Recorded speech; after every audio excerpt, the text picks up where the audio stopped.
چھوٹی قیامت، بڑی قیامت تو وہ ہوگی نا جس میں سب لوگ جو ہیں وہ ختم ہو جائیں گے، پوری دنیا کو رب تعالیٰ نے جو ہے وہ نیست و نابود کر دینا ہے اور پھر اٹھانا ہے لوگوں. تو بڑی قیامت، قیامت صغریٰ جس کو کہتے ہیں، جب انسان پہ دنیا میں جو چھوٹی قیامت آتی ہے جس میں کہ وہ حادثات کا شکار ہو جاتا ہے، تو اس کو کہتے ہیں کہ اس کے اوپر تو قیامت صغریٰ، چھوٹی قیامت جناب نازل ہو گئی، سب کچھ تباہ و برباد ہوگا، تو دنیا برباد ہی ہوگی نا، وہ مزہ تو نہیں رہا دنیا کا. تو پھر دعا کرنی چاہیے کہ اللہ تعالیٰ ہم سب مسلمانوں پر اپنا رحم اور کرم نازل فرمائے. اس لیے رب سے جڑیں اور رب کی مخلوق سے جڑیں اور ان کا جناب احترام کریں، اور ایک اپنے اورا میں مت رہیں، اپنے اورا میں مت رہیں کہ ہر وقت بس ایک اورا آپ نے اپنے ارد گرد کریٹ کیا ہوا ہے، اپنے ہمسایوں کا، اپنے محلے داروں کا، سب کا خیال رکھنا ہے. اور اگر کوئی مصیبت میں ہے تو اس کی جناب کرنی ہے مدد. تو جناب ادھر میں نے مینشن کر دیا ہے کہ اب ایکسیڈنٹ نہیں ہوگا، گاڑی کے پرزے ٹوٹ جاتے ہیں یا ہر روز ایکسیڈنٹ ہو جاتا ہے، تو یہ اللہ تعالیٰ کے کچھ نام ہیں. تو جو ڈرائیونگ سیٹ ہوتی ہے نا جناب، وہاں پہ آپ نے چسپاں کر دینے ہیں. چسپاں کا مطلب ہے کہ لگا دینے ہیں.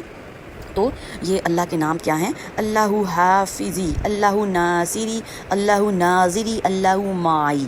یہ ویورس تھوڑے سے لفظ ہیں، 4 لفظ ہیں، آپ نے ان کا اہتمام کرنا ہے اور اپنی زندگی کو جو ہے وہ بچانا ہے، آخری دم تک اپنی زندگی کی حفاظت کرنی ہے. اور یہ اللہ کے پاک اور بابرکت ناموں کے ذریعے سے رب تعالیٰ حفاظت فرمائے گا. دیجیے اجازت، اللہ حافظ، دعا میں رکھیں یاد.